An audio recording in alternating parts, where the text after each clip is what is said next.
ये कहानी एलन की है जो अपने एकेडमी एग्जाम में फेल हो चुका है। फेल होने के बाद फिर उसके बाद उसको एक लड़की का एक ट्यूटर बनना पड़ता है। उस लड़की को क्या यूज करना बिल्कुल भी नहीं आता है। उसका सपना जो है वो रॉयल एकेडमी में जाने का है और ये सपने में हेल्प करेगा एलन, उसकी मदद कर पाएगा। क्या वो लड़की मैजिक सीख के आगे उस एकेडमी में जा पाएगी? लेकिन वहाँ पे एलन का भी सपना था एक बाज बनने का, लेकिन सब उसको लोंडिया बाज समझते थे। तो एक साथ देखते हैं एलन के साथ क्या क्या होता है। कहानी के स्टार्टिंग में मेन कैरेक्टर को देखते हैं, वो एक ट्रेन में बैठा हो, वो आराम से लेटर लिख रहा होता है। माफ कर देना लिथिया, मैं कोर्ट एग्जाम में फेल हो गया हूँ, तुम मुझे माफ कर देना क्योंकि मेरी ही साली थी। बाद हमें फिर एक पास का सीन दिखाया जाता है जहाँ पे उसके प्रोफेसर वहाँ पे एलन से कह रहे होता है कि तुम तो इतने होनहार हो, तुम फेल कैसे हो गए, मुझे तो यकीन नहीं हो रहा है। कहता है मुझे पता नहीं है मैं कैसे फेल हो गया हूँ, अब मैं अपने परिवार के पास इस हाल में वापस नहीं जाना चाहता हूँ। फिर उसके बाद उसके वहाँ पर प्रिंसिपल कहते हैं कोई बात नहीं, तुम जॉब करना चाहते हो तो मेरी एक दोस्त का एक बेटी है, क्या तुम उसको ट्यूटर बन के क्या तुम उसको ट्रेनिंग दे सकते हो मैजिक का? फिर उसके बाद वहाँ पे एलन को पल भर में फिर उसके बाद हामी कर देता है। फिर उसके बाद वहाँ पे प्रोफेसर फिर उसके बाद कहता है कि वो तुम्हें ना कुछ ज्यादा अच्छे पैसे देंगे। फिर उसके बाद वो फिर किसी आदमी से कहता है कि वही लड़का है जिसके बारे में मैं हमेशा तुमको बताते रहता था। फिर उसके बाद वो फिर जस्ट अपने दोस्त को कॉल लगा के फिर उसके बाद ये सारी बात लिंक कर देते हैं। जिसके पास भेज रहा हूँ वो ना ड्यूक फैमिली के फोर्थ वंशज फॉर्मल ड्यूक उसका नाम है।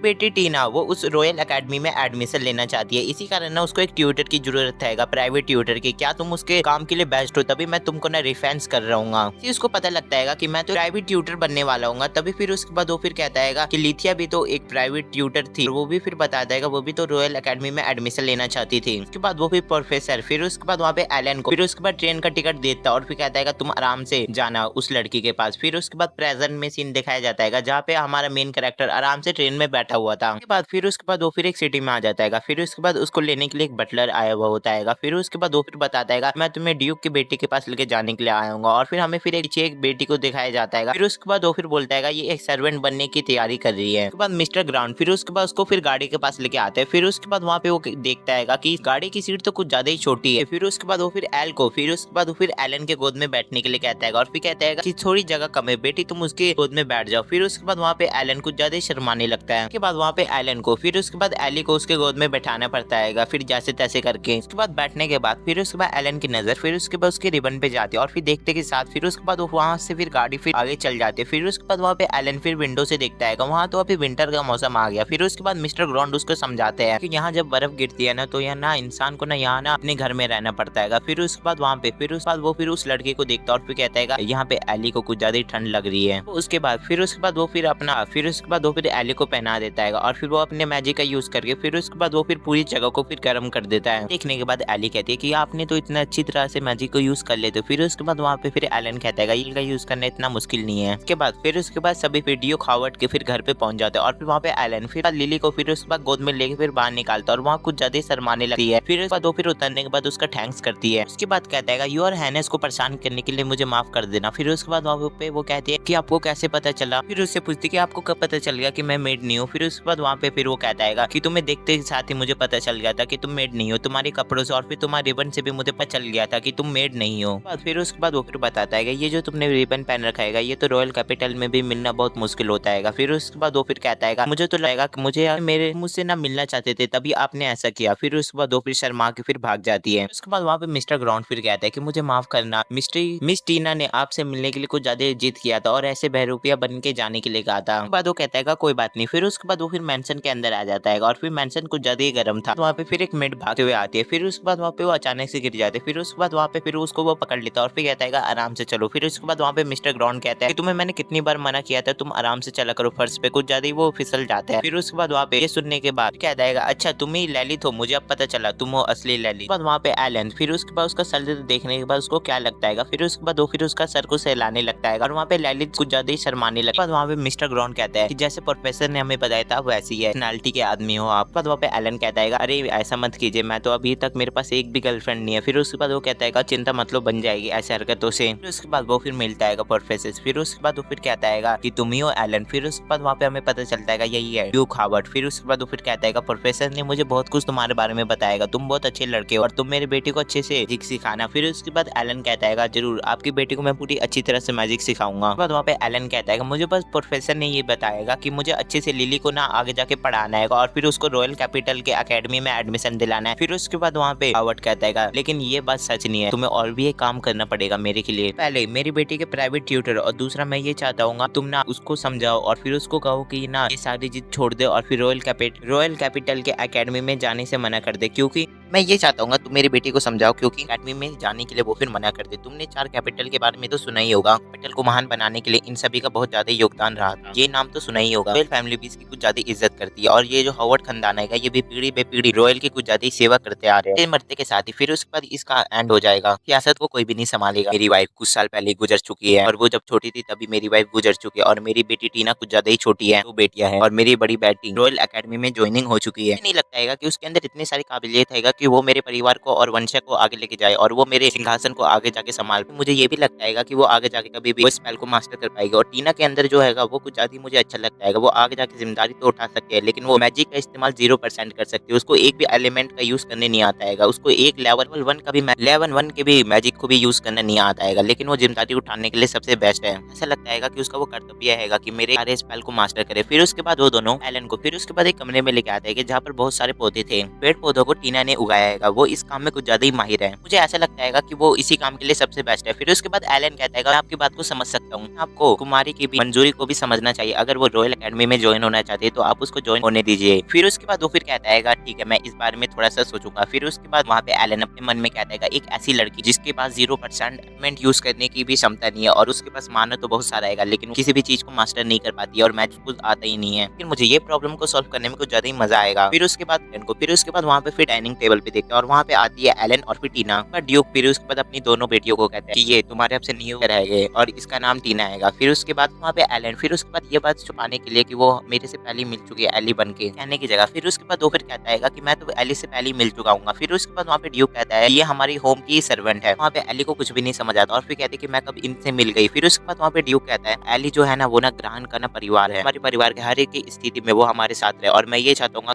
तुम एली को भी टीना के साथ पढ़ाओ और वो इस परिवार की एक लौती सदस्य बच चुकी है और मैं इसलिए इसको अपनी बेटी मानता हूँ। वहाँ पे एली कहती है मुझे ना मैजिक का यूज करने अच्छी तरह से नहीं आता है और मेरे को भी इतना कुछ खास नहीं आता है। फिर उसके बाद वहाँ पे फिर एलन कहता है तुम मेरे को एक बात बताओ, तुम मिस टीना के साथ रॉयल एकेडमी जाना चाहते हो? फिर उसके बाद ये कहने के साथ वो कहते हैं कि हाँ बिल्कुल मैं जाना चाहती हूँ। फिर उसके बाद एलन फिर उसके बाद उसका सिर से लाते हुए कहता है कि मैं आपसे तुम्हें पढ़ाऊंगा, ओके। फिर बाद वहाँ पे फिर एक बिल्ला आ जाता है। बाद हमें पता चलता है ये जो बिल्ले का नाम है मैंगो नाम है। फिर उसके बाद एली और फिर वहाँ पे टीना को ये बिल्ला कुछ ज्यादा ही पसंद आता है और ये जो बिल्ला है ये प्रोफेसर का बिल्ला है एलन। फिर उसके बाद एक गेट, फिर उसके बाद एक ग्रीन हाउस कमरा दिखाई देता है। फिर उसके बाद वो फिर अंदर आता है। फिर वहाँ पे उसको टीना दिखाई देती है। उसके आते के साथ वो कहती है तुम मेरे से झूठ नहीं बोलोगे और सच क्यों ना कितना भी करवा हो। फिर उसके बाद वहाँ पे फिर एलन कहता है मन में कहता है शायद इसके अंदर मैजिक की काबिलियत नहीं होने के कारण इसके अंदर कुछ ज्यादा गुस्सा। और फिर वो कहता है कि आप मेरे से हमेशा सच ही बोलिएगा। उसके बाद एलन फिर उसको फिर समझाता है और फिर कहता है ये जो एंट्रेंस एग्जाम होता है वो ना 3 पार्ट में होता है। पहला प्रैक्टिकल टेस्ट, फिर उसके बाद दूसरा इंटरव्यू और फिर तीसरा मैजिकल टेस्ट। कुछ ज्यादा ही मुश्किल होता है लेकिन हमारे के लिए मेन जरूरी है मैजिकल प्रैक्टिकल एग्जाम के लिए और उसके लिए हमें पूरी तरह से प्रॉपर तैयार होना चाहिए। मैं इससे पहले मैं तुम्हारे रिटन एग्जाम देखना चाहती हूँ। फिर उसके बाद टीना कहती है एकेडमी वाले हमेशा हर साल अपने क्वेश्चन बदल लेते हैं। फिर उसके बाद वहाँ पे एलन कहता है ऐसा कोई बात नहीं है, वो ऐसा कुछ भी नहीं करता। बाद वो फिर वहाँ पे फिर टीना को फिर एक पेपर देता और फिर कहता है कि तुम इसको रात में सॉल्व करके फिर मुझे देना। फिर उसके बाद रात में टीना फिर उसको पूरी तरह सॉल्व कर देती है। उनको भी समझ आ जाता है कि इसके अंदर ना समझदारी ना डीलियक नहीं है, ये ना कुछ ज्यादा ही समझदार लड़की है और इसके पास ना कुछ ज्यादा इंटेलिजेंट माइंड है। लिडिया है ये जो ड्यूक फैमिली की सबसे बड़ी बेटी है और ये ना हमेशा एलन की क्लासमेट भी थी, से उसकी फ्रेंड भी थी एलन का। फिर बाद वो फिर बताता है कि वो तो पहले से ही वहाँ एकेडमी से ग्रेजुएट कर चुकी है। तो फिर बताता है कि लिडिया है ना उसके अंदर ना मैजिक को यूज करने की ना कुछ ज्यादा अच्छी प्रेरित है और फिर ना तुम्हारे अंदर भी ना वैसी प्रेरणा मुझे दिखाई देती है। लेकिन एलन फिर उसके बाद वो फिर टीना को फिर उसके बाद अपना रिजल्ट दिखाता है और वो देखने के बाद वो कुछ ज्यादा खुश हो जाती है। वो अच्छे नंबर से पास हो चुकी थी। एलन कहता है अब से ना हम ना रिटन एग्जाम के लिए ना कोई भी ध्यान नहीं देंगे और ना हमेशा ना हम प्रैक्टिकल मैजिक के लिए ना प्रैक्टिस करते रहेंगे। उसके बाद वहाँ पे टीना कहती है कि मेरे को जितने भी टीचर आए हैं मैजिक सिखाने के लिए मेरे को एक भी लोग मैजिक नहीं सिखा पाए। हर लोग मेरे से कहते रहते थे कि तुम्हारे अंदर एक भी मैजिक कला नहीं आएगा, तुम कभी भी मैजिक नहीं सीख पाओगे, क्या ये बात सच है? वो फिर कहता है मैं भी तुम्हारा रहूंगा बिल्कुल जीरो, लेकिन मतलब तुम्हें मैं ना एक नंबर पे ना बना के रहूंगा और तुम्हें रॉयल एकेडमी में एडमिशन दिला के रहूंगा। और मैं ये जो मगर दोस्तों ये जो लिडिया है ना वो ना एलन का ना दिमाग कहा जाता है। एलन ना लिडिया से भी ना कुछ ज्यादा समझदार और भी पावरफुल इंसान है। वहाँ पे टीना कहती है लिडिया के साथ आप भी कुछ ज्यादा फेमस है। फिर उसके बाद एलन कहता है नहीं ऐसा कोई बात नहीं, एवरेज से भी नीचे हूँ, मैं बस लिडिया के साथ रहता था इसलिए लोग मुझे जानते हैं। मगर मैं तुमको एक चीज बता सकता हूँ रॉयल एकेडमी का जो भी एग्जाम होता है ना वो ना कुछ ज्यादा हार्ड होता है। उसके अंदर आधे बच्चे तो ऐसे ही फेल हो जाते हैं उसके पहले एग्जाम में ही। शुरू करने से पहले मैं तुमको एक चीज बता देता हूँ, क्या रॉयल एकेडमी में जाना चाहते हो या फिर यहाँ रह के तुम अपने पौधों में रिसर्च करना चाहते हो? वहाँ पे टीना फिर उसको बताती है कि मैं क्यों रॉयल एकेडमी में जाना चाहती हूँ। फिर उसके बाद वो फिर कहती है कि बचपन में मेरे मॉम टीना को पिक्चर बुक की ना कहानी सुनाती थी, तब से ही ना मुझे ना सुप्रीम मैजिकल कुछ ज्यादा इंटरेस्ट है। कहता है वो सब सुप्रीम स्पेल को मास्टर करना कुछ ज्यादा हैवी होता है लेकिन हम हर कोशिश करेंगे उसको मास्टर करने के लिए कोशिश करूंगा ताकि तुम वो मैजिक सीख पाओ। ये सुनने के बाद टीना कुछ ज्यादा खुश हो जाती है और फिर वहाँ एली आ जाती है कुछ कैंडल को लेके। वहाँ पे एली के तो हर बार रहता है गिरना, वो फिर से गिर जाता है, लेकिन वहाँ पे एलन फिर उसको बचा लेता है। एलन फिर उसके बाद वो फिर सभी कैंडल को फिर उसके बाद अपने मैजिक का यूज करके उन सभी को सही से लगा देता है। कुछ ज्यादा ही शर्माने लगे। तभी फिर वहाँ पे टीना चिल्ला के कहती है कि टीचर आप इसे दूर हो जाइए, रीजन बात है आप ऐसा क्यों कर रहे हो। फिर उसके बाद एलन, फिर उसके बाद एली से, फिर उसके बाद वो फिर मैजिक पूछता है। फिर उसके बाद टीना फिर बताती है fire, winding, dark, grass, ice, water, fire, darkness. हर इंसान इन एलिमेंट के साथ में से एक एलिमेंट पावर के साथ पैदा होता है। कोई भी इंसान हार्वर्ड परिवार के बच्चे दो एलिमेंट के साथ पैदा होता है और एक है आइस और दूसरा है वाटर। आइस मैजिक, इन दोनों को कंबाइन करने के बाद मैजिक क्रिएट होता है। उसके बाद एलन फिर बताता है कल मैंने पूरी ठंडक करने के लिए मैंने आइस और फिर ग्रास मैजिक का यूज करके फिर उसके बाद थोड़ी सी एसी टाइप की हवा को बना दिया। फायर और फिर वाटर एलिमेंट को मिलाया तो वो उसके अगेंस्ट जाता है। आइस मैजिक का निर्माण होता है। मैंने इन दोनों मैजिक का एक साथ यूज करके वहाँ पे थोड़ी ठंडक मचाई थी। एलन चाहता है कि तुम दोनों एक साथ मिलकर दोनों अलग अलग एलिमेंट के साथ करते रहो और फिर उसको मास्टर करो। उसके बाद एलन फिर उसके बाद एली से पूछता है तुम किस टाइप को यूज कर सकते हो। उसके बाद वो फिर बताते कि मैं फायर और फिर विंड मैजिक का यूज अच्छी तरह से कर सकता हूँ। एली फिर उसके बाद वो फिर अपने फायर मैजिक का यूज करके वो फिर कैंडल को जला के दिखाती है। उसके बाद वो फिर विंड मैजिक का भी यूज करके दिखाती है। फिर उसके बाद वहाँ पे एलन कहता है तुम बाकी कुछ ज्यादा काबिल स्टूडेंट हो, मेरे ज्यादा हुनर हो। फिर उसके बाद एली अपनी तारीफ सुनने के बाद वो कुछ ज्यादा ही उसका मुंह खुला रह जाता है। बाद अगली बारी आती है टीना की। फिर उसके बाद वो फिर टीना के अंदर देखता है कि उसके अंदर तो पूरी तरह से फुल माना है, लेकिन वो मैजिक का क्यों नहीं यूज कर पा रही है। स्पेल कास्ट करने के यूज करता है तब वो स्पेल टूट जाता है। पर टीना कुछ ज्यादा उदास हो जाती है। फिर उसके बाद एलन उसको हिम्मत देता है और फिर कहता है तुम दोबारा ट्राई करो। उसको हिम्मत देता है और फिर कहता है तुम्हारे अंदर बहुत ज्यादा काबिलियत है, तुम इस एलिमेंट को यूज करना जरूर सीख जाओगे और इस एल का भी ये तुम्हारे सामने कुछ भी नहीं है। उसके बाद एलन फिर उसके बाद वो फिर अपनी पावर मैजिक का यूज करके उनको एक छोटा सा नमूना दिखाता है। वो फिर उन सभी कैंडल पे अपने मैजिक स्पेल का यूज करके वो फिर सभी पे एक अलग अलग सा एक कैंडल जला देता है। देखने में कुछ ज्यादा खूबसूरत लगता है। फिर उसके बाद टीना और फिर एली ये देखने में कुछ ज्यादा हैरान हो जाता है और फिर उसको देखते रहते हैं। फिर उसके बाद एलन को देखता है और फिर कहता है टीना तुम एक न एक दिन मैजिक का यूज करना सीख जाओगे। मुझे सब नालायक कहते थे लेकिन मैं इतना अच्छा आदमी अब बन पाया, अब मुझे पता चला जिंदगी का असली मकसद क्या आएगा। फिर उसके बाद वो फिर कहता है मैं तुम्हें एक दिन मैजिक का यूज करना जरूर सिखा के रहूंगा। बाद हमें दूसरी ओर लीडिया का सीन दिखाया जाता है। वो फिर उस लेटर को पढ़ती है और फिर कहती है जिसने मेरे को बिना बताए वहाँ चले गया, मैं तो इसको अब छोड़ूंगी नहीं। अगले सीन में फिर उसके बाद एलन उन सभी से पूछता है हम लोग मैजिक का यूज क्यों कर पाते हैं। फिर उसके बाद टीना फिर जवाब देती है, बताते हैं कि हम लोग मैजिक का यूज केवल माना के यूज से कर सकते हैं और भी कोई भी चीज से नहीं। फिर उसके बाद ये सुनने के बाद एलन खुद ज्यादा ही खुश हो जाता है और फिर कहता है तुम्हें में तो कुछ ज्यादा ही अच्छा माइंड है। फिर उसको बताता है कि कुछ ऐसे लोग होते हैं जो सुप्रीम मैजिक को यूज कर पाते हैं, उसमें से ड्यूक फैमिली भी आती है और इस साल को यूज करना कुछ ज्यादा ही हैवी होता है। ऐसे ड्यूक फैमिली भी आती है। ड्यूक फैमिली में से इनमें से उन एलिमेंट के नाम आएगा fire birds, ice wolf, dragon, shadow tiger. और आज के समय में बताता है कि आज के समय में ये सारी चीज को कोई भी नहीं यूज कर पाता है। फिर उसके बाद वहाँ पे टीना फिर उससे पूछती है कि उस समय जो वॉर में यूज किया था वो क्या था। फिर उसके बाद वहाँ पे वो फिर बताता है क्वांटिटी से ज्यादा ना क्वालिटी पे ध्यान दिया था, इसी कारण ऐसे हुआ था। फिर उसके बाद एलन से सवाल पूछती है अगर हम लोग किसी भी एलिमेंट के साथ रहते तो उसके अंदर हमें एलिमेंट की पावर मिलेगी। फिर उसके बाद एलन फिर उसको बताता है ऐसा होता है लेकिन एक्सपेरिमेंट में ही ऐसा हुआ था, हम लोग अपनी आंखें बंद करके ऐसा करेंगे तो आंखें बंद करके ऐसा भरोसा नहीं कर सकेंगे। मुझे तो लगता है कि सारे एलिमेंट्स को लेकर कुछ ज्यादा इंपॉर्टेंस होती है, इसी कारण ऐसा होता है। फिर उसके बाद एलन फिर उसके बाद एली से किसी और टाइप का मैजिक को क्रिएट करने के लिए कहते हैं और फिर कहते हैं कि तुम कोई और सा मैजिक को एक बार ट्राई करो। बाद एली कोशिश करती है लेकिन वो नहीं पाती। फिर उसके बाद एलन उसे कहता है ऐसा मत करो, आराम से करो, कोई जल्दबाजी नहीं है। बाद एली फिर उसके बाद वो फिर रिलैक्स होकर वो फिर से ट्राई करती है, तब वो वाटर मैजिक को आराम से यूज कर पाती है। इसके बाद फिर उसके बाद टीना आती है और फिर टीना फिर से ट्राई करती है तो फिर से उसका मैजिक इवेट नहीं होता है। फिर उसके बाद वहाँ पे एलन कहता है तुम ऐसा करो, फिर से एक बार ट्राई करो। फिर उसके बाद टीना फिर से भी वो स्पेल को कास्ट नहीं कर पा रही है। रात के समय एलन फिर उस पर लाइब्रेरी में आया हुआ था और फिर वो बुक ढूंढ रहा था। क्यों कहता है टीना अपना मैजिक क्यों नहीं यूज कर पा रही, उसके सामने कौन सा बैरियर आ रहा है उसका मैजिक यूज करने के लिए। और फिर वो कहता है मैं यहाँ पे छुप के आया हूँ तो मुझे आराम से कोई ना कोई बुक ढूंढना पड़ेगा उसके लिए। उसके बाद अचानक से वहाँ पे एक मेड और फिर टीना आ जाती है। फिर उसके बाद वो फिर मैजिकल साइंस की फिर उसके बाद एक बुक उठाती है। उसके बाद मेड कहती है कि आपकी माँ की तरह आपको भी बुक पढ़ना पसंद आएगा। फिर उसके बाद मेड फिर उससे पूछते हैं वैसे आपके वो ट्यूटर कैसे है। उसके बाद टीना कहते हैं कि वो तो बहुत अच्छे है, वो मेरा कुछ ज्यादा अच्छे से ख्याल रखता है। फिर उसके बाद वहाँ पे फिर वो मेड कहती है अच्छा ठीक है तो मैं ताल लगा के आता हूँ। फिर उसके बाद ये कहने के बाद वो टीना को भेज देते हैं। उस मेड को ये बात पता थी कि यहाँ पे तो एलन छुपा हुआ है। फिर उसके बाद वो यहाँ की हेड मेड है। फिर उसके बाद वो फिर एलन से कहता है, एलन से फिर उसके बाद एक रिक्वेस्ट करती है और फिर कहती है कि कुछ ज्यादा हार्ड वर्किंग बच्ची है और उसका तुम ना अच्छे से ध्यान रखना। उसके अक्सर हमेशा हर एक ट्यूटर उसको ऐसे छोड़ के चल जाते क्योंकि उसके अंदर एक भी मैजिक का कतरा नहीं है और वो एक भी मैजिक को नहीं यूज कर पाते, इसी कारण से उसके सारे ट्यूटर्स को छोड़ के चल जाते हैं। आप ऐसा मत करना क्योंकि उसको मैंने अकेले में रोते हुए देखा है, उसके अंदर ना कुछ ज्यादा ही दुख है। लेकिन टीना ने कभी भी हार नहीं मानी, वो अपने गोल पे हमेशा फोकस करती रही। उन्हें पता चला कि उनको एक पढ़ाने के लिए एक नया ट्यूटर आने वाला है, तब टीना कुछ ज्यादा खुश हो जाती है। टीना आपको और फिर को अपना एक आइडल मानती है, आप ऐसा कुछ भी नहीं करिएगा और ना ही उसको छोड़ के भागेगा। फिर उसके बाद एलन करता है कि मैं वादा करता हूँ मैं उसको कभी भी नहीं छोड़ के जाऊंगा और मैं अपना वादा जरूर निभाऊंगा, लेकिन मुझे आपके भी फिर एक मदद चाहिए। फिर उसके बाद वहाँ पे अगले सीन में हम लोग देखते हैं टीना कुछ ज्यादा गुस्सा होती है और फिर वो कहते हैं कि आप दोनों कहाँ गए थे। वो कहते हैं कि मुझे पता था था, तुम दोनों मुझे बिना बताए तुम दोनों बाहर घूमने के लिए गए थे। एलन फिर उसके बाद वो फिर कहता है कि ऐसा कुछ भी नहीं बात है, मैं तो बस वहाँ की सब्जियां तोड़ने में मदद कर रहा था। फिर उसके बाद वहाँ पे टीना कहती है, फिर ऊपर टीना कहती है तुम मिस्टर के बारे में लेके तुम क्या सोचते हो। फिर उसके बाद एली बताती है, फिर उसके बाद बताते हैं कि मैं अपने दादा दादी के बाद सबसे बाद में फिर उसके बाद मैं तुम्हें पसंद करती हूँ। फिर उसके बाद उन दोनों को देख के कहता है कि तुम दोनों ऐसे लगते हो जैसे कि तुम दोनों एक बहने हो। बाद इन दोनों के बीच में फिर से एक लड़ाई छिड़ जाता है और फिर उन दोनों कहने लगता है कि हम दोनों में से बड़ा कौन है। फिर उसके बाद एलन हंसने लगता है। फिर उसके बाद वहाँ पे टीना और फिर एली कहते हैं ये जो सारी बात हंसने की नहीं है। उसके बाद एलन उन दोनों की फिर उसके बाद पढ़ाई स्टार्ट कर देता है। उसके बाद वो फिर उस बिल्ला का फिर उसके बाद उसका डार्क माना फिर उसके बाद उन दोनों को एहसास करवाता है। फिर उसके बाद एली डार्क मैजिक का यूज करने की कोशिश करती है, लेकिन तब वो ऐसा नहीं कर पाती, वो डार्क मैजिक का यूज कर ही नहीं पाती। फिर उसके बाद बारी आती है टीना की। टीना फिर उसके बाद वो फिर से कोशिश करती है, तब फिर से उसका स्पेल टूट जाता है। फिर उसके बाद एलन कहता है तुम्हें निराश होने की कोई भी जरूरत नहीं, अभी तो हमने स्टार्ट ही किया है। फिर उसके बाद एलन एंको का इस्तेमाल करके अपने डार्क मैजिक का यूज करके वो फिर एक बिल्ला बनाता है। फिर उसके बाद उन दोनों में लड़ाई हो जाती है, किसको पहले से लाएगा कौन। लड़ाई देखने के बाद फिर उसके बाद एलन इन दोनों के लिए अलग से दो बिल्ले बनाते हैं। फिर उसके बाद वो दोनों उन दोनों बिल्लों के साथ खुश हो जाता है। उसके बाद मिस्टर ग्राउंड फिर उसके बाद एलन को फिर उसके बाद एक लेटर देते हैं और फिर उस लेटर के अंदर लिडिया ने लिखा हुआ था कि तुम्हें बिना मुझसे पूछे तुम हॉवर्ड परिवार में कैसे चल गए और तुम्हें हॉवर्ड परिवार में जाने का क्या जरूरत था, और तुमने मुझे अपने रिजल्ट के भी बारे में नहीं बताया। मुझे ना तुम्हें काम चाहिए तो तुम मेरे पास भी आ सकते थे, और मुझे ना टीना के बारे में ना सिचुएशन बताएगा, लेकिन मुझे ना उसके सिचुएशन को सॉल्व करने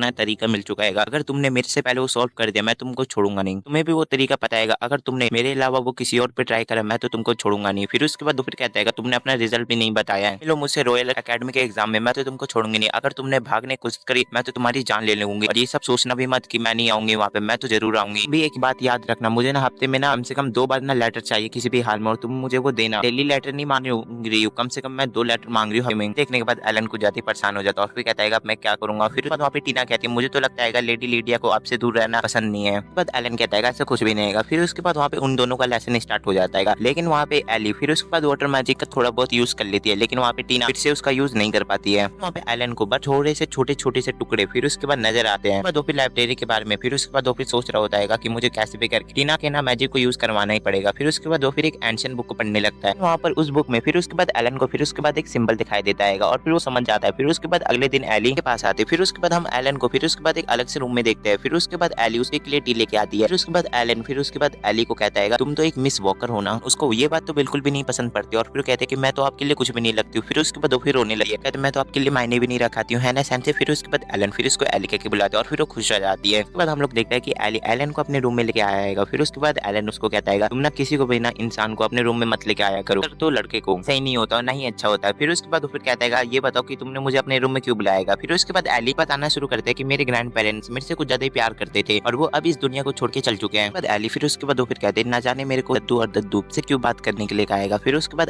उसके बाद हमें वो दिन का सीन दिखाया जाता है जहाँ पे वो उस मेट से बात कर रहा होता है एलन। ये पता चलता है कि उस दिन एलन ने उस रात को कौन सा रिक्वेस्ट किया था मिस एली के लिए। कहता है कि एलन के अंदर ना कुछ ज्यादा ही ना मैजिक को लेके कुछ ज्यादा ही टैलेंट है, वो ना ज्यादा एक ना म्यूजिशियन बन जाएगी आगे जाके। वो अपने टैलेंट को ना अच्छे से ना निखार नहीं पा रही है क्योंकि ना उसके अंदर ना कॉन्फिडेंस की ना कमी है। आप और मिस्टर ग्राउंड अपनी एली को बताओ कि आप दोनों उससे कितना प्यार करते हो और फिर उसको ये बताओ कि किसी भी प्रॉब्लम को एक साथ रह के सॉल्व कर सकता है। फिर उसके बाद वहाँ पे एलन कहता है कि हम ना फैमिली के साथ रहकर ना कोई भी प्रॉब्लम को ना आसानी से सॉल्व कर सकते हैं। बाद एली फिर उसको बताते कि जब मेरे पेरेंट्स के गुजर जाने के बाद मेरे दद्दू और ही ना मेरा ना ध्यान रखते आ रहे हैं। फिर उसके बाद वो फिर बताता है कि जब मैं फर्स्ट टाइम हॉवर्ड हाउस में आई थी तब मेरा कोई एक लड़की पीछा कर रही होती है, लेकिन वहाँ पे कुछ समय पहले ही वहाँ पर उसने अपनी माँ को खोया था टीना ने। तब से कुछ ज्यादा उदास और वो मेरे से धीरे धीरे मिलकर एक बहन की तरह मेरी हो गई। अपने ना फैमिली के थे लेकिन हम दोनों अपने हालात से बिल्कुल सेम थे, इसलिए हम दोनों ना बिल्कुल सेम टू सेम थे। मैं एक वोकर फैमिली की एक सर्वेंट थी और उन्होंने मेरे को ना एक बेटी की तरह रखा है। उस खानदान की इकलौती वारिस थी, लेकिन मैं एक कोई भी काम को अच्छे से नहीं कर पाती थी। मुझे तो लगता था कि जब टीना रॉयल एकेडमी में चल जाएगी मैं तो अकेले पड़ जाऊंगी, लेकिन ऐसा नहीं हुआ। पर टीना ने अपने मास्टर से बात करके फिर उसके बाद मेरे भी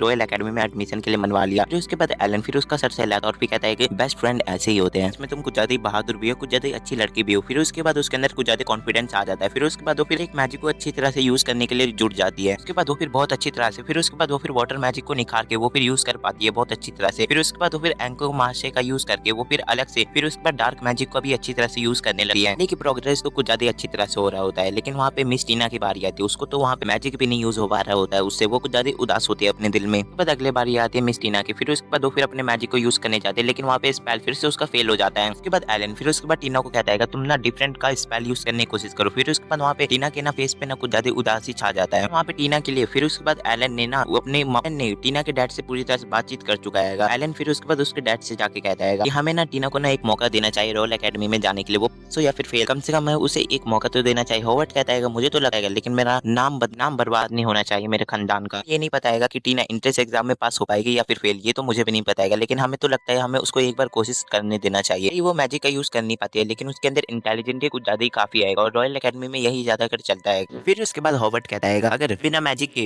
रॉयल अकेडमी में जाएगा तो मेरा उसके अंदर नाम बदनाम होगा, लेकिन मैं ऐसा होना नहीं चाहता हूँ। मैं नहीं चाहता हूँ कि टीना के साथ कुछ भी ऐसा हो। मैं चाहता हूँ अगर वो मैजिक का यूज नहीं कर पाते तो आप उसको समझाइएगा कि रॉयल अकेडमी में जाने का जिद छोड़ दे। और फिर उसके बाद हम टीना को देखते हैं कि वो लगातार कोशिश करे जा रही थी मैजिक यूज करने का, लेकिन वो हर बार फेल हो ही जा रही थी। फिर उसके बाद वहाँ पे एलन आ जाता और फिर वहाँ पे फिर उसके बाद वो फिर देखता है कि टीना लगातार कोशिश करे जा रही है और वो ये देखने के बाद कुछ ज्यादा खुश हो जाता है। फिर उसके बाद समझ आता है कि इसके अंदर कुछ ना कुछ है जो इसके स्पेल को एक्टिवेट नहीं होने दे रहा। फिर उसके बाद वो फिर ये चीज का ज्यादा रिसर्च करने लगता है। फिर उसके बाद उसको अगले दिन जब आँख खुलती है तो वो कुछ ज्यादा लेट हो जाता है और फिर कहता है मैं अभी तक रिसर्च में कुछ भी नहीं ढूंढ पाया। उसके बाद एलन फिर उसके बाद वो फिर टीचिंग रूम में पहुंचता है तो फिर वो वहाँ पे वो फिर टीना को देखता है, वो तो आराम से सोई हुई थी। उसके सामने जब फिर टीना की आँख खुलती है तो वहाँ पे वो एलन को देखता है, उसके सामने वो फिर एक बुक पढ़ रहा था। उठते के साथ फिर उसके बाद वहाँ पे टीना कहते हैं कि मुझे पता है आप मेरे के लिए कुछ ज्यादा ही मेहनत कर रहे हैं टीचर, मेरे के लिए देर रात तक जाग के सर्च करते रहते हैं कि मैजिक मैं कैसे यूज कर पाऊँ, देर रात तक फॉरबिडन बुक मेरे के लिए पढ़ते रहते हैं। फिर उसके बाद वहाँ पे एलन कहता है नहीं मुझे फॉरबिडन बुक पढ़ना कुछ ज्यादा ही पसंद है, ऐसा कुछ भी नहीं बात है। फिर उसके बाद वहाँ पे टीना कहते हैं कि नहीं आप गलत कह रहे हो। फिर चिल्लाते और फिर कहते हैं कि मैं हर बार नाकाम होने के बाद भी आप मेरे पे क्यों नहीं गुस्सा करते हो। फिर उसके बाद वहाँ पे एलन आपको भी बताएगा कि मेरे में एक भी खतरा नहीं है मैजिक और मेरे अंदर तो कुछ भी नहीं टैलेंट है, तभी भी आप मेरे पे इतना क्यों ध्यान देते हैं, तो मेरे से कुछ ज्यादा ही बढ़िया आएगा तो आप उस पर कुछ भी नहीं ध्यान देते, आप मेरे पे ध्यान देते हैं और आप मेरे के लिए इतना क्यों कर रहे हो। फिर उसके बाद वो फिर रोने लगे और फिर उसके आंसू फिर उसके बाद जैसी जमीन में गिरते हैं उसके आसपास में एक बैरियर बनाने लगे आइस का। फिर उसके बाद वो फिर कहती है कि आप मुझे और फिर एली को आराम से दोनों को पढ़ा रहे हो, लेकिन आकर मेरे पे ध्यान देते हैं, लेकिन मेरे से आगे एली निकलते जा रही है और उसके अंदर इंप्रूवमेंट होते जा रहे हैं, मेरे अंदर तो कुछ भी नहीं, मैं तो मैजिक यूज भी नहीं कर पाता हूँ, तभी भी आप मेरे के लिए आप क्यों इतना मेहनत करना चाहते हैं। एली कुछ अच्छा करते हैं तो आप वहाँ पर एली की तारीफ भी करते हो और ये देखने के बाद मेरा दिल सिकुड़ता है, जाने क्यों मेरे साथ ऐसा होता है कहते के साथ। फिर उसके बाद जाने के अंदर से बहुत सारा आइस पावर निकलने लगते हैं और फिर वहाँ पे एलन को भी पीछे ढकेल देती है और फिर उसके एकदम पूरी तरह से एक बैरियर बन जाता है और ये देखने के बाद एलन कहता है इसके चारों तरफ से बैरियर निकल गया है, इसके अंदर इतना मैजिक आया कहाँ से, ये तो मैजिक यूज भी नहीं कर पाती थी। जैसे ही वहाँ पे एली आती है वहाँ पे एलन उसको कहता है कि तुम यहाँ पे दूरी रहना, यहाँ पे कुछ भी हो सकता है। और फिर इधर टीना का मैजिक पूरी तरह से ओवर कंट्रोल हो चुका था, उसके अंदर कुछ भी नहीं था, उसको कुछ भी नहीं समझ आ रहा था। फिर एलन ये देखने के बाद कहता है इसका मैजिक पूरी तरह से ओवर कंट्रोल हो गया है, जिसको जैसे भी करके कहीं करना पड़ेगा। वहाँ पे कोई एक बात ये नहीं समझ आया कि मैंने टीना पे इतना सारा कुछ ट्राई करा लेकिन वहाँ पे उसका मैजिक एक्टिवेट नहीं हुआ, ये अचानक से उसका मैजिक एक्टिवेट कैसे हो गया, ये तो मुझे भी नहीं समझ आ रहा। उसके बाद एलन फिर उसके बाद एली से कहता है कि तुम अपने दद्दू को बुला के लेके आओ। उसके बाद एलन फिर उसके बाद टीना के मैजिक को वो फिर रोकने की कोशिश करता है, लेकिन वहाँ पे उसका मैजिक बिल्कुल भी इस्तेमाल में नहीं आता और फिर कहता है कि यहाँ पे मेरा मैजिक यूज ही नहीं हो रहेगा, मुझे नहीं पता था कि ये कैसे हो गया और ये मुझे भी नहीं पता कि मैं अब इसको कैसे सही कर पाऊंगा। बाद एलन कहता है कि मुझे भी नहीं पता था कि मुझे उसका इस्तेमाल इतना जल्दी करना पड़ेगा और फिर वो कहता है मैंने उस इस्तेमाल किया तो कुछ भी हो सकता है, लेकिन अब मुझे इसका इस्तेमाल करना पड़ेगा, ऐसे हालात बन गए। फिर उसके बाद वो फिर एलन फिर जोर से फिर टीना का नाम चिल्लाता और फिर कहता है टीना के अंदर बैठी हुई टीना। फिर उसके बाद वहाँ पे एलन की आवाज सुनने के बाद वो फिर जाग जाती है। एलन उसको समझाता और फिर कहता है ये जो हो रहा है ये तुम्हारा माना अनकंट्रोल हो गया है। फिर उसके बाद वहाँ पे टीना कहता है कि ये कैसे हो गया, मुझे तो मैजिक भी यूज करना नहीं आता था। फिर उसके बाद एलन कहता है मुझे अब समझ आ गया मुझे क्या करना है, हम लोग इसको जल्दी सही नहीं किए तो तुम्हारी जान भी जा सकते हैं माना की कमी से। अब मुझे ना मैं अपना माना मैं तुम्हारे अंदर में भेजता हूँ और तुम इसको लेने के बाद हम दोनों एक तरह से एक आदमी बन जाएंगे। मैं अपना माना भेजने के बाद मैं तुम्हारे माना को कंट्रोल कर सकूँ, इसलिए ये ट्रांसफॉर्म मैजिक का मैं यूज कर रहा हूँ। उसके बाद एलन कहता है मैंने एक बार लीडिया के साथ भी ये माना कनेक्ट किया था। फिर उसके बाद वो फिर माना कनेक्ट का मैजिकल यूज करने लगता है। उसके बाद वो फिर लिंक बनाना शुरू कर देता और फिर वो अपने जान को लगाने के लिए स्टार्ट हो जाता है। फिर टीना को महसूस करने के बाद वो फिर अपना माना लिंक जोड़ने लगता है और फिर ये देखने के बाद वो कुछ ज्यादा हैरान होता है। वो ये देखने के बाद कुछ ज्यादा हैरान हो जाता है कि उसके अंदर लीडिया से भी ज्यादा माना पावर है और वो ये देखने के बाद कुछ ज्यादा हैरान हो जाता है टीना के साथ जुड़ने के साथ। फिर उसके बाद वहाँ पे टीना के फिर थॉट भी सुनाई देने लगता है और फिर वो ना जाने अपने आप को हमेशा कोसती रहती थी कि वो अपने आप से मैजिक यूज नहीं कर पाती है और उसकी बहन हमेशा आगे निकलते रहती है, अपने आप को हमेशा कलंक समझते आते और फिर कहते हैं कि मुझे तो पैदा ही नहीं होना चाहिए क्योंकि मैं ड्यूक परिवार के लिए कलंक हूँ। सुनने के बाद एलन फिर उसके बाद टीना का नाम लेके जोर से पुकारता है और फिर वहाँ पर ये सुनने के साथ ही फिर उसके बाद टीना के पीछे से एक आइस सा पक्षी निकलता है। वहाँ पे एलन को ये नहीं समझ आता है कि ये यहाँ पे क्या कर रहा है और ये भी नहीं समझ आता कि ये क्या आएगा। फिर उसके बाद वहाँ पे टीना का माना कंट्रोल करने में मदद कर रहा होता है। फिर उसके बाद वो फिर फायर बर्ड मैजिक का यूज करता है और फिर वहाँ पे यूज करने के बाद वो फायर बर्ड फिर उसके बाद वो फिर आइस बर्ड से फिर दोनों में होने लगता है, लेकिन वो आइस बर्ड के सामने नहीं टिक पाता है। ये अटैक करने के बाद वहाँ पे टीना को वो बचाता है। फिर उसके बाद एलन फिर उसके बाद वो फिर टीना को गला लगा लेता है, शुक्र है कि तुम ठीक हो। और फिर वहाँ पे एलन फिर उसके बाद वो फिर बर्फ के पक्षी को फिर वहाँ से जाते हुए देखता है। पक्षी जाते हुए कहता है आखिरकार मुझे वो मिल गया और ये आवाज केवल एलन को सुनाई दे रही थी और ये समझ नहीं आता कि यहाँ पे टीना को ये आवाज क्यों नहीं सुनाई दे रही है। फिर उसके बाद वहाँ पे टीना से बनी हुई लिंक को फिर उसके बाद वो फिर जैसे ही फिर उससे दूर होता है तोड़ने के बाद वहाँ पे टीना कहते हैं प्लीज आप थोड़ी देर मेरे को सीने से लगा सकते हो और फिर वहाँ पे ये कहते हैं फिर उसके बाद वहाँ पे एलन उसको सीने से लगा देता और फिर कहता है कि कोई प्रॉब्लम नहीं है मुझे। वहाँ पे फिर उसके बाद वहाँ पे एली और फिर उसके दद्दू भी आ जाते हैं और वहाँ पे वो दोनों फिर उसके बाद तीनों को सलामत देखने देखने के बाद कुछ ज्यादा ही खुश होते हैं, मगर वहाँ पे कुछ ज्यादा थकान के कारण फिर उसके बाद एलन वहीं पे बेहोश हो जाता है और यहीं पे यह एपिसोड एंड होता है। अगर आपको वीडियो पसंद आया होगा तो वीडियो पे कम से कम 200 लाइक कर देना। मिलते हैं नेक्स्ट वीडियो में, तब तक के लिए साइनरा।